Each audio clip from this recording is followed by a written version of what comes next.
Olá a todos e todas, sejam bem-vindos. Essa aqui é mais uma aula do Verão 2025. Nessa aula, a gente vai abordar o tema de semelhança de triângulos, claro, enfatizando questões que foram tratadas no ENC, tá? Então, foram vistas nos últimos ENCs, tá? Onde tinham semelhança de triângulos, tá bom? Então, vejamos aqui, eu fiz uma apresentação, deixa eu ver.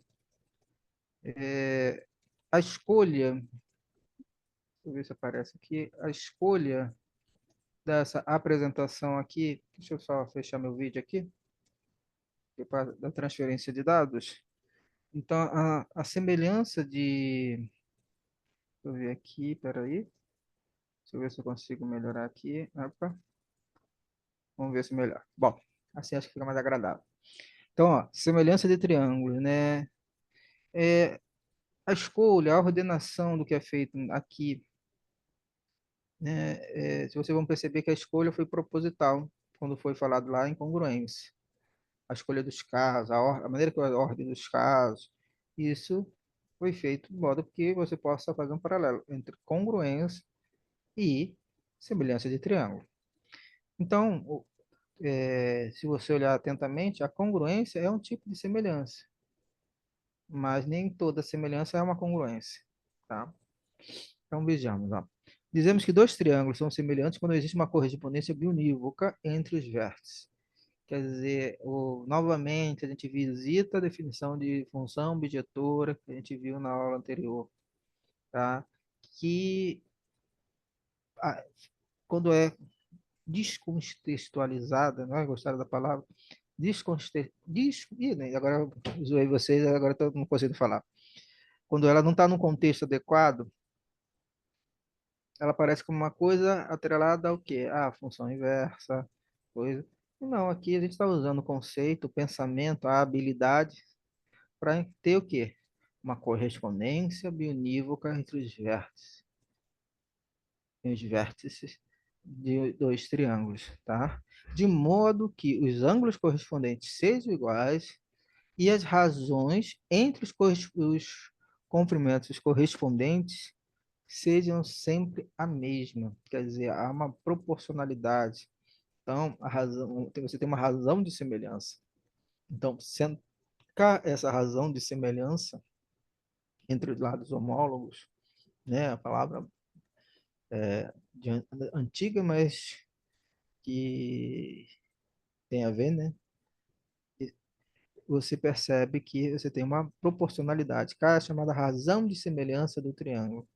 E note que quando tiver a situação em que K, que é essa constante de proporcionalidade, que essa razão de semelhança seja igual a 1, você pode afirmar que os triângulos são congruentes, tá? Repara, aqui, você também tem que a semelhança, ela define, ó, repara, só uma atenção aqui. Toda congruência é perdão, toda congruência é uma semelhança de triângulo, mas nem toda semelhança é uma congruência de triângulo, tá? Cuidado. Mas os dois entes, os dois objetos matemáticos, seja congruência e seja semelhança, são relações, perdão, de equivalência, tá? Vale a reflexiva. O triângulo ABC, ele é semelhante ao triângulo ABC a ele próprio, tá? O triângulo ABC, semelhante ao triângulo A', B', C', ele implica, né, que o triângulo A', B', C' é semelhante ao triângulo ABC. Agora, se o triângulo ABC é semelhante ao triângulo A', B', C', e o triângulo A', B', C' é semelhante ao triângulo A duas linhas, B duas linhas, C duas linhas, então o triângulo ABC é semelhante ao triângulo A duas linhas, B duas linhas, C duas linhas, tá? Então, isso aqui, você repara que adentra a geometria, mas está com o pé na álgebra, tá? A álgebra comparece com o quê? Com o conceito de relação de equivalência, tá? O conceito de relação de equivalência. Para ser uma relação de equivalência, você tem que ser o quê? Tem que ser simétrica, tem que ser reflexiva, tem que ser simétrica, tem que ser transitiva, tá? Então, é, feitos esses comentários, a gente pode passar, então, a falar dos casos de semelhança, tá? Então, vejamos aqui. Qual o primeiro caso? Seguindo aquela ordenação, né? O primeiro caso de semelhança aqui é, eu até parafraseei, né? Se dois lados de um triângulo são proporcionais aos homólogos de outro triângulo e os ângulos compreendidos são congruentes, então os triângulos são semelhantes, tá? Esse aqui é o famoso caso LAL, L-A-L, tá? Então, ó, sejam ABC, triângulo no plano, tais que a medida de AB está para a linha B', assim como a medida de BC está para a B', C', tá? E você tem que o ângulo compreendido entre eles foi congruente, isso já é suficiente para assegurar o quê? Que sejam semelhantes. Então, com a correspondência biunívoca, tá? Você consegue obter mais informações. Quais são as informações que você consegue obter? Lembra que quando você tinha congruência, quando você tinha seis condições na definição, você tinha seis condições para serem verificadas. Seis condições. Mas os casos de congruência, eles reduziram a três, a metade desse número.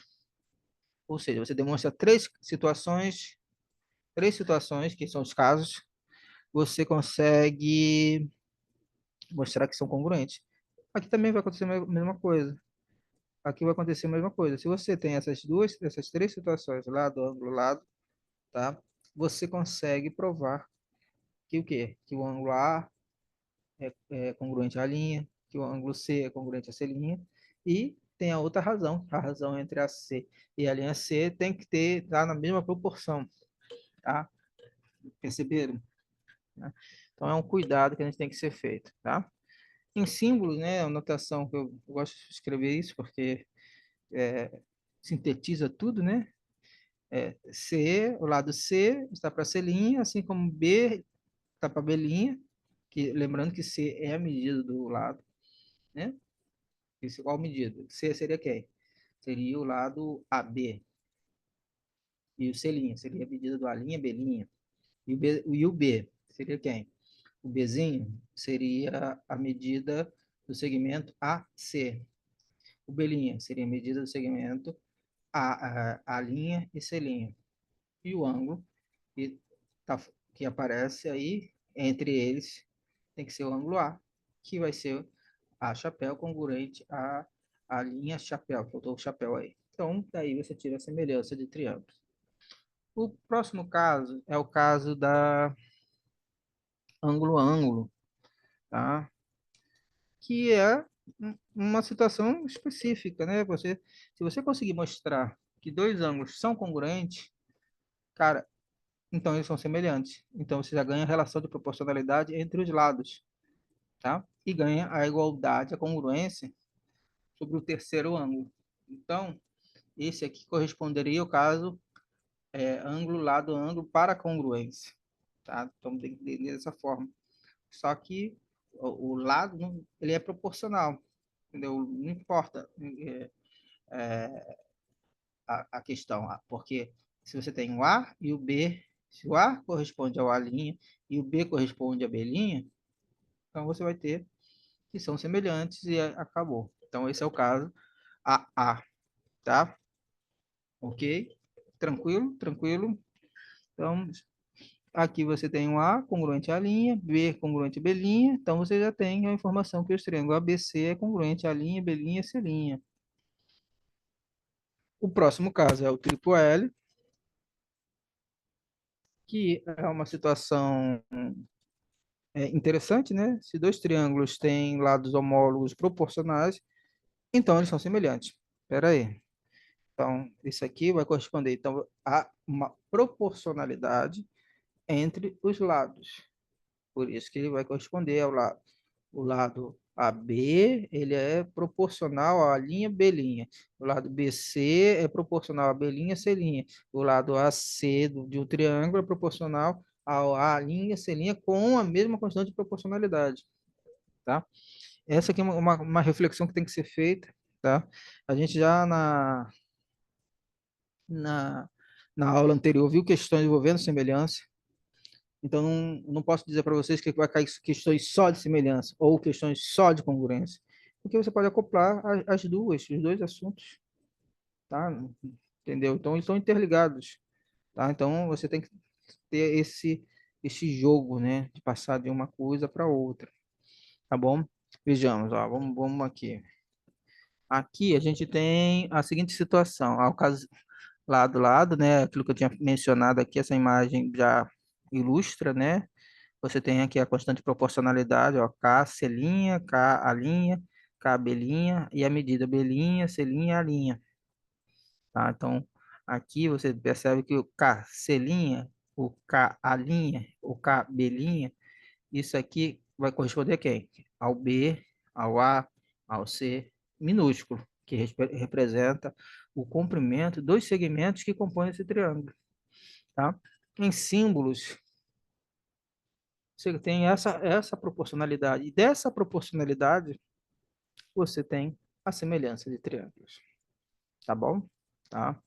Assim, quantas vezes, qual o caso que mais comparece no ENC? Se eu for chutar, é o ângulo-ângulo. Tá? Mas é uma coisa interessante de você analisar. Tá bom? Vamos para um próximo problema. Então, a gente tem três casos de semelhança. Tá? Vejamos, ó. Começou aqui. Deixa eu botar em tela. A gente começou aqui, tá? E onde há correspondência, então, cara, novamente, só enfatizando a ideia de função objetora, tá? Esse conceito é um conceito transversal. Não pense que só se aplica a uma determinada coisa, tá? Aqui eu estou usando esse pensamento de bijetividade ou bionívoca, correspondência bionívoca, que é nada mais é do que dizer, existe uma aplicação bijetiva entre os vértices. Ou seja, aquele esquema de flechas que eu até desenhei aqui colorido para vocês, comparece de modo adequado, tá? Então, é uma coisa que tem que ser habitual, tá? E o aluno que desenvolve essa habilidade de entender o que é uma função objetora, uma função injetora e sobrejetora, e conseguir aplicar uma realidade, cara, isso aí é brilhante, tá? É, questões sobre função objetora, são coisas que são muito, muito pertinentes, né? Então, e acaba que as pessoas acabam tirando, né?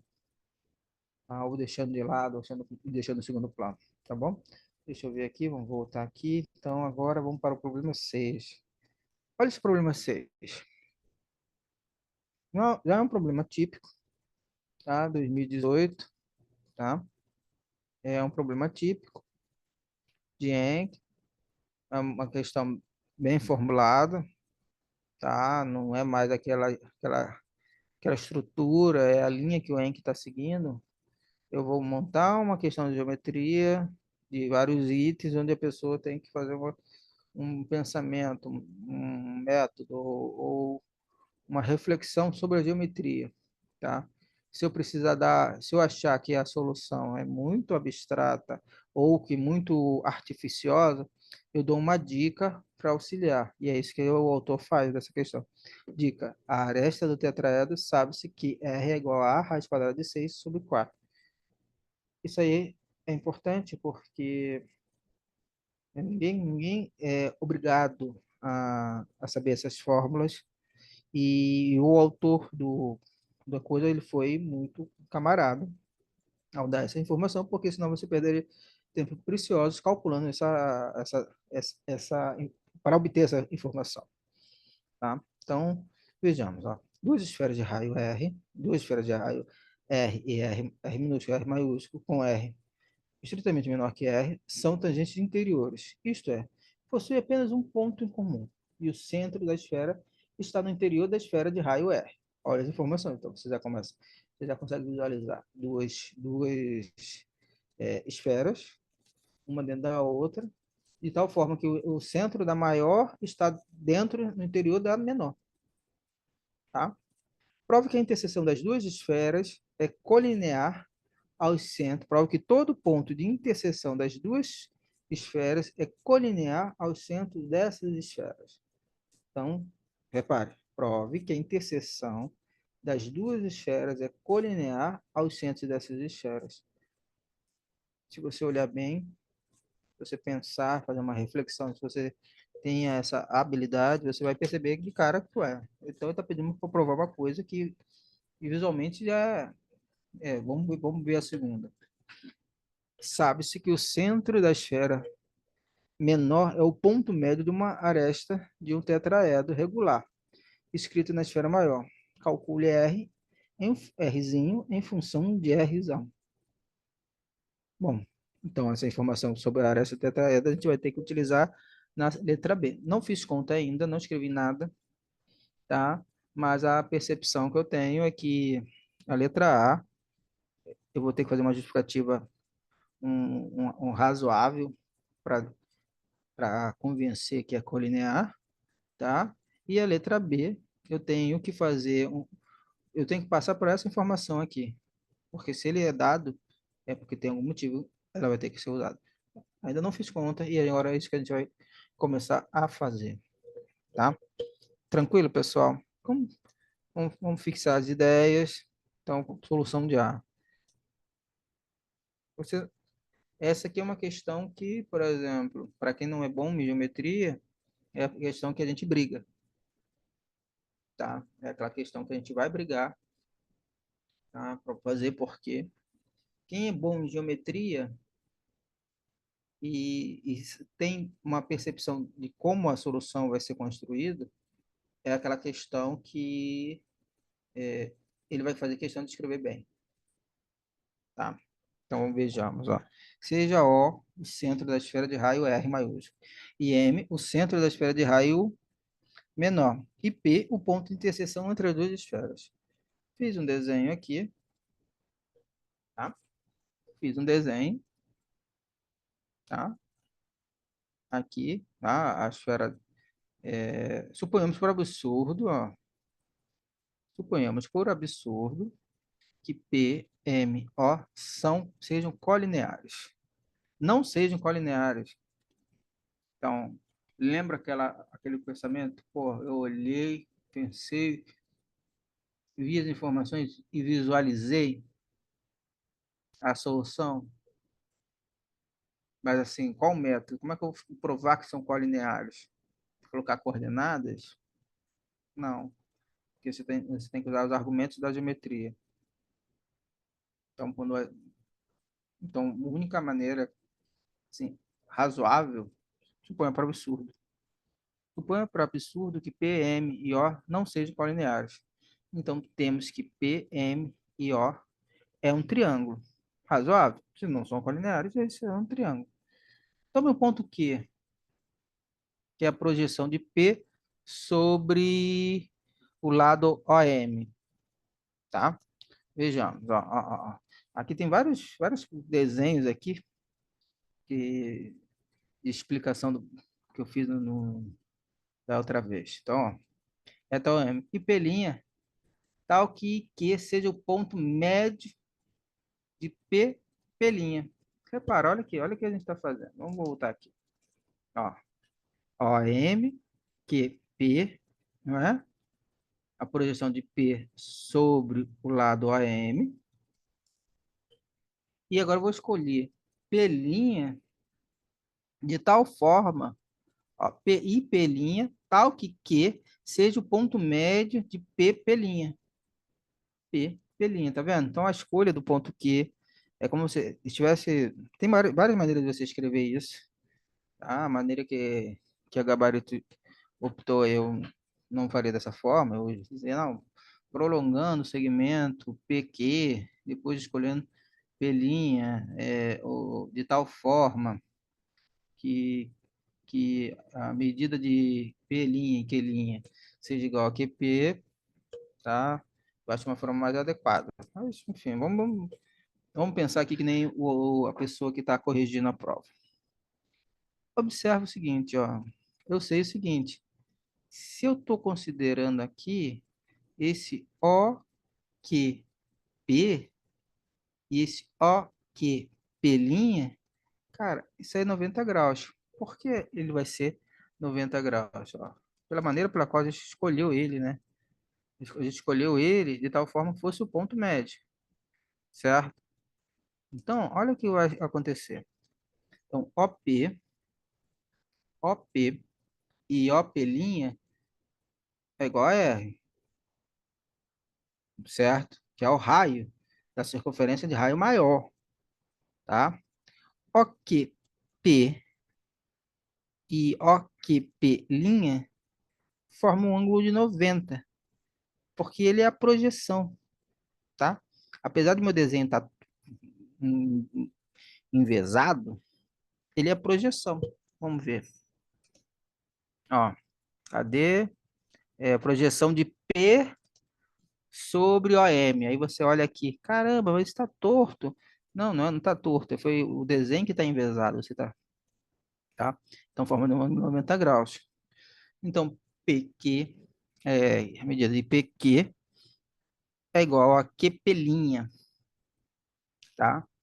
Fazendo isso, né? O que que vai acontecer? Esses dois triângulos, o triângulo OQP e o OQP', são congruentes.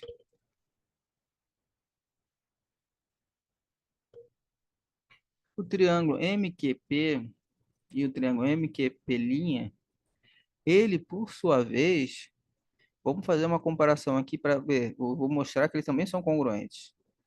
Cara, ao fazer isso, ó, olha o que eu vou ter. Eu sei que MQ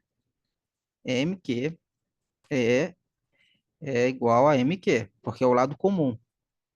O ângulo MQP e MQP' também são iguais, não é? Quer dizer, o do outro lado era 90, esse aí também é 90. PQ, PQ e PQ' foi por construção, você construiu eles assim, tá? Pelo caso lado, ângulo, lado, você tem que esses dois triângulos são congruentes. Se são congruentes, a medida de MP é igual à medida de MP', certo? Pô, mas espera aí. MP é R porque são pontos da esfera de raio R. Se MP', então MP tem que ser também igual a R. Rzinho, tá? Tudo bem? Cara, olha a quantidade de informação que ele vai colocar depois. Com isso, ambos P e P' pertencem à mesma interseção. Pertence, ó, P e P' pertencem à mesma interseção, contradizendo o fato de serem tangentes interiores. Cara, aí está usando uma informação, o gabarito usa uma informação, uma habilidade que deve ter sido desenvolvida no curso de geometria, contradizendo o fato de serem tangentes interiores. O que é ser tangente interior? Então tem um ponto de interseção. Eu estou mostrando que existe um outro ponto, tá? E, e aí? Se existe um outro ponto, só existe um único ponto, não tem como existir outro ponto. Se existisse um outro ponto, as esferas teriam que ter o mesmo raio, tá? Logo, o ponto de seção das duas esferas é colinear aos centros dessa esfera. Cara, é uma questão que caiu um Encke, entendeu? É uma questão que ela não é difícil, mas também não é fácil. Ela usa nuances da teoria do curso de geometria. Quer dizer, você teria que ter uma bagagem, uma maturidade obtida através do curso de geometria para você fazer esse exercício, fazer essa questão, esse item, tá? Então, assim, é interessante. O que às vezes parece assim, com, às vezes uma definição em um exercício, ou uma definição curta, né? Às vezes Às vezes a gente que é professor, a gente sabe, a gente não consegue fazer 100% do livro. A gente fala o principal, o que é importante, mas as coisas que são menos importantes a gente não enfatiza. Imagina, isso aí tangentes interiores. E aí, tá? E essa informação. E aí uma demonstração que é por absurdo. Essa é a solução oficial. Não tem uma segunda, uma alternativa. Tá? Porque quando tem soluções alternativas, o gabarito costuma colocar essas soluções alternativas. E aí? Tá? Tudo bem? Bom, solução de B. O que que pede B? Cara, a gente é tão extenso, tão artificioso, que a gente até esqueceu o enunciado, né? Da letra B. Prove, sabe-se que o centro da esfera é claro. Bom, então, se você tem dois pontos colineares, só para concluir lá, então, você tem dois pontos que são colineares, há as duas esferas são tangentes interiores, só pode existir um único. Então, essa é a contradição. Então, não pode ser um triângulo. Se não pode ser um triângulo, então eles são colineares. Então, repara, é uma questão, muita coisa vai da maneira pela qual você vai argumentando, tá? É claro que quando a gente está escrevendo, é bom você escrever essas coisas, eu acho. Ah, pode ser um pouco deselegante, essas coisas. Pode, mas você tem que ter a percepção do que está acontecendo, entendeu? Aí você tem que ver. Então criou um triângulo. Esse triângulo, esses dois pontos são pontos de interseção. Então você obteve dois pontos de interseção de uma esfera interior à outra? Absurdo. Então não pode ser um triângulo. Então se não pode ser triângulo, qual a opção que resta? Que seja colineares. Esse é o fato. Se não for, por isso que é uma demonstração por absurdo. Sabe-se que o centro da esfera menor é o ponto médio de uma das arestas de um tetraedro regular inscrito na esfera maior. Calcule R em função de R, tá? Então vejamos, vamos ver o que vai dar. Aqui. Bom, primeira coisa, vamos lá. Deixa eu botar aqui, deixa eu ver. Vamos ver. Para que as esferas sejam tangentes, deixa eu ver aqui. Para que as esferas sejam tangentes interiores do ponto P de interseção, é colinear aos centros AM dessas figuras. Isso aí é por A. Por A, a gente já mostrou isso. Ok? Vamos para a próxima página. Então, se são colineares, aí ele faz esse desenho, que não é um desenho trivial, né? Repara que é um desenho, tem duas esferas, é um desenho feito em um software de desenho, tá? Então, se você fizer um desenho torto, possivelmente, se você fizer um desenho assim, sem as atenções devidas, pode ser que você não tenha a luz, o insight, o pensamento da solução, tá? Porque aí você vê a solução. Você tem, olha o que o desenho te diz. A medida do segmento AB é A. Tem raio maior, raio menor. O desenho te dá as informações. O R maiúsculo é o raio da esfera maior. Você está vendo ali? O raio da esfera menor é o quê? O raio da maiúscula menos a medida do segmento MO. Viu? É isso que eu estou querendo chamar a atenção de vocês.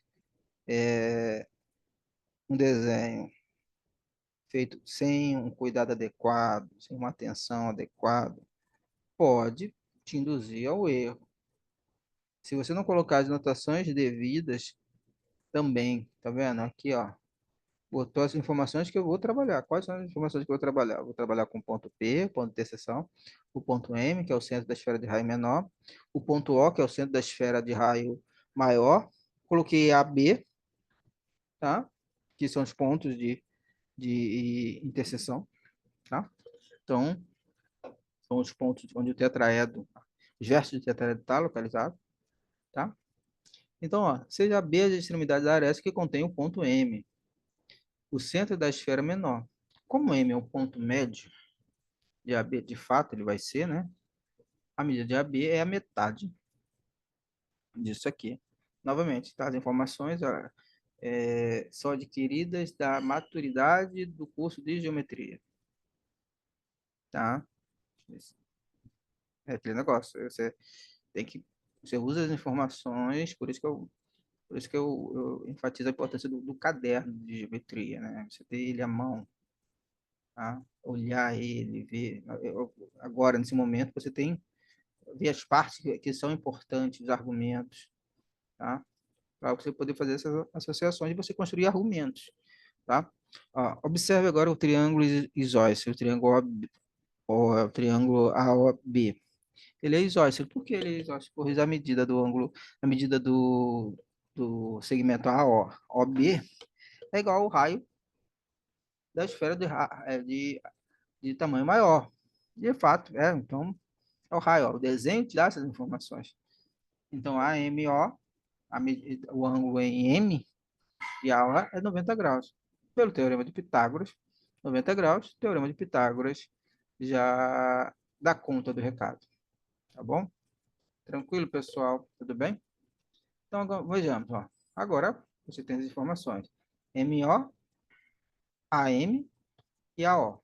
AO é o raio maior. AM é a metade do Azinho sobre 2. É a metade do A. É o A sobre 2. Substituo, vou encontrar MO. A medida de MO é o raio ao quadrado, fazendo as contas devidas, né? As contas envolvendo o teorema de Pitágoras, e chega a essa expressão. Bom, repara, esse R é a aresta do tetraedro. Como R é igual a raiz quadrada de 6 sobre 4, então posso dizer que A é 4R sobre raiz quadrada de 6. E eu posso substituir essa informação. Olha como essa informação é importante aqui e ela é a chave desse processo, tá? Então, ó, MO é igual a R ao quadrado, substituindo, né? Agora é continha. E, cara, assim, é uma coisa que eu aconselho vocês fazerem é, quando tem uma conta, faça ela bem, tá? Com atenção, que eu já vi pessoas errarem porque o grau de a pessoa estava estressada e a pessoa erra a conta, tá? Então, por isso que eu falo, você tem que, na véspera da prova do ENC, você tem que dormir bem, qualquer estudo que você tem que fazer até a véspera, mas na véspera você tem que dormir, tá? Também não adianta achar que virar no noite você vai conseguir, porque a, a informação ela é guardada quando você dorme, a longo prazo. Para você solidificar aquela informação, aquele aprendizado, você tem que dormir, descansar, tá? Então, controle seu tempo na prova, controle, crie uma disciplina de estudo, e ao criar essa disciplina de estudo, você vai perceber que você vai conseguir, tá? Uma disciplina de estudo, uma rotina, tá? Bom, aí agora MO é igual a raiz quadrada, é igual a R sobre raiz quadrada de 3, racionalizando e voltando aquela desenho, aquela informação dada para o desenho inicial, a gente consegue colocar e obter aqui a informação a respeito colocar o Rzinho em função do Rzão, tá? Repare que esse coeficiente que aparece aí, 3 menos raiz quadrada de 3 sobre 3, ele é positivo, não tem problema nenhum, tá? Tá tudo certinho, as contas estão fechadas, tá? E aí que você percebe, tá bom? Tranquilo? Repara, ó, tem até uma outra informação ali que não pode acontecer o oposto, né? Tá vendo? O Rzinho não pode ser maior que o R, não, porque se fosse, seria a soma e seria maior, tá? E por hipótese, a gente tem que o Rzinho é menor que o Rzão, então não pode acontecer, tá bom? Tranquilo, pessoal? Tudo bem, tá? Eu vou pegar um cafezinho, vamos fazer uma pausa de alguns minutinhos, uns 5 minutinhos para pegar um cafezinho, tá? Espera aí, deixa eu dar uma pausa aqui na gravação, tá? E vamos pegar um cafezinho que depois do almoço dá um sono. Então, um cafezinho, tá? 5 minutinhos de intervalo aqui pra gente, que a gente é filho de Deus, tá? Valeu. Bom, pessoal, então retornando aqui, deixa eu ver. Agora a gente vai resolver o último problema, tá? Dessa parte, deixa eu ver se eu consigo. Aqui, apareceu. Então vejamos, ó. Agora o problema P7. É um problema antigo. Novamente, está no formato de. Deixa eu ver aqui. Espera aí. Botar modo em tela inteira. É um formato antigo. É um dos primeiros Enc, 2013. Eu acho que é o segundo ou o terceiro, tá? Do segundo semestre. Que é um parágrafo. Assim, eu reparo que as questões do Enc agora se tornaram mais amplas, né? Nesse sentido. Então, aqui, o cone de revolução tem uma altura x e está circunscrito a uma esfera de raio 1. Calcule o volume desse cone em função de x. Cara, é uma conta que tem que ser feita. Mas aí que tá.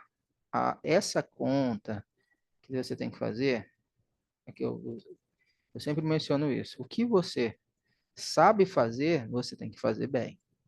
Porque você não quer perder nenhum ponto.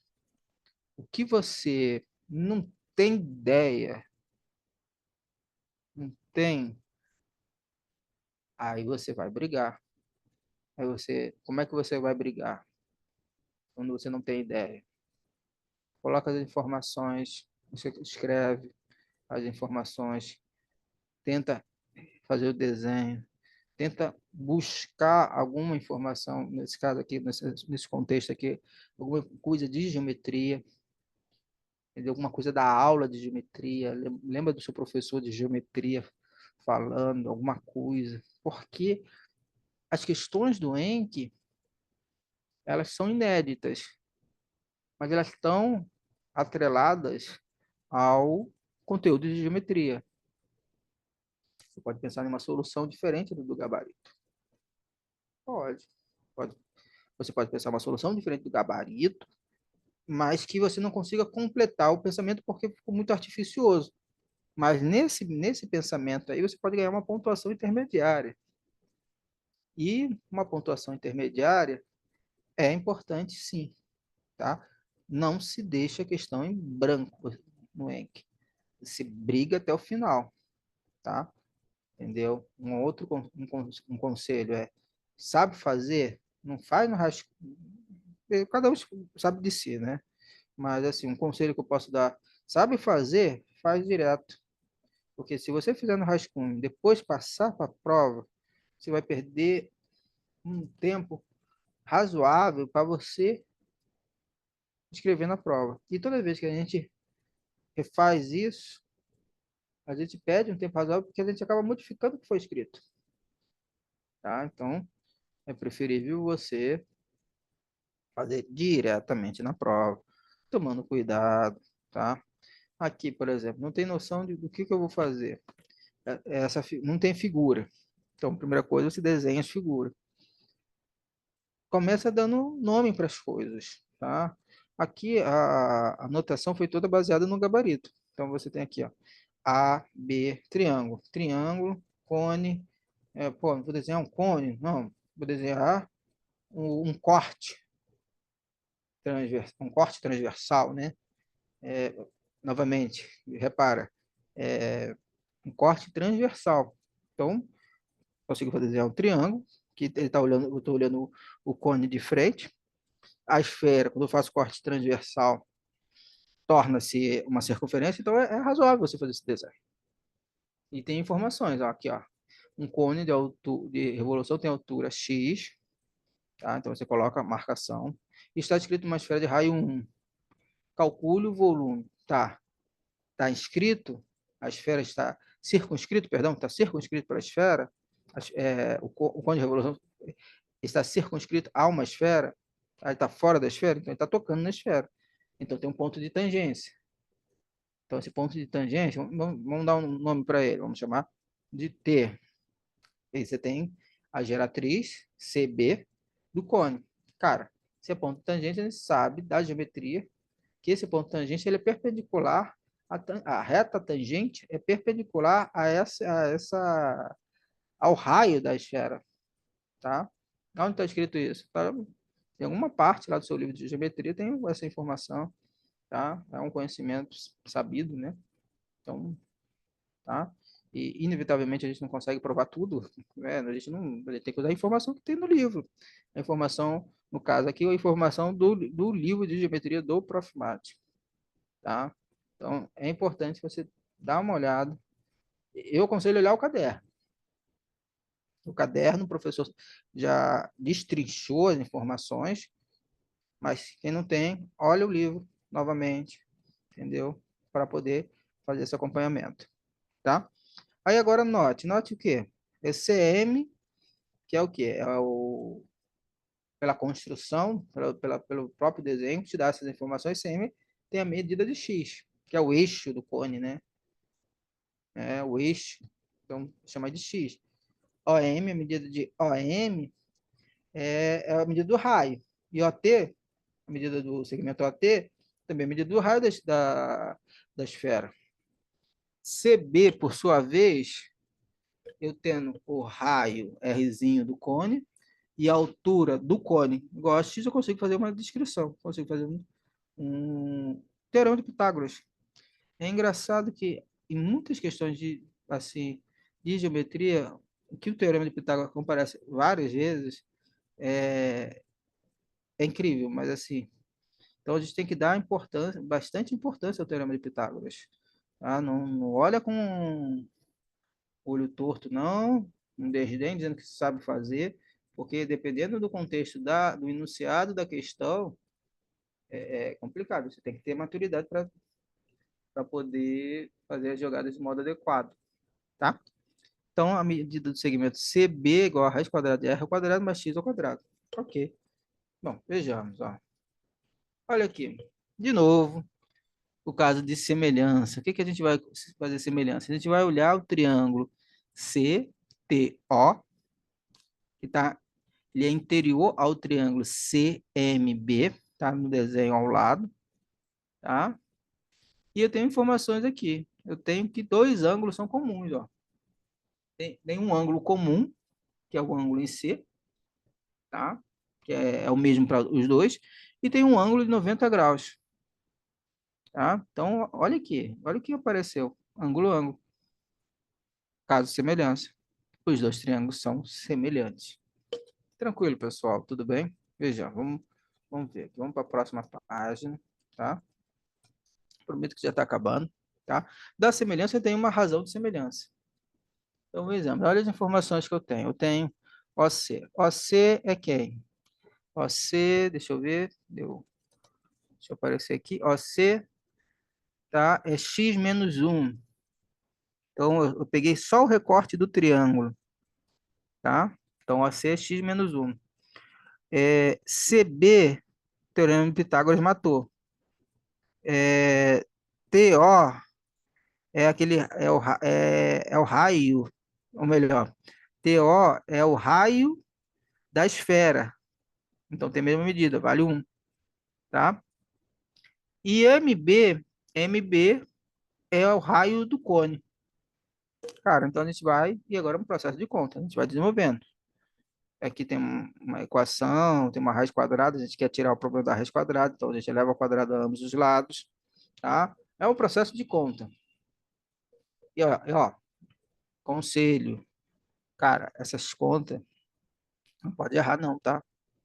Faça com atenção, tá? Que você errar, a sua conclusão chega toda errada.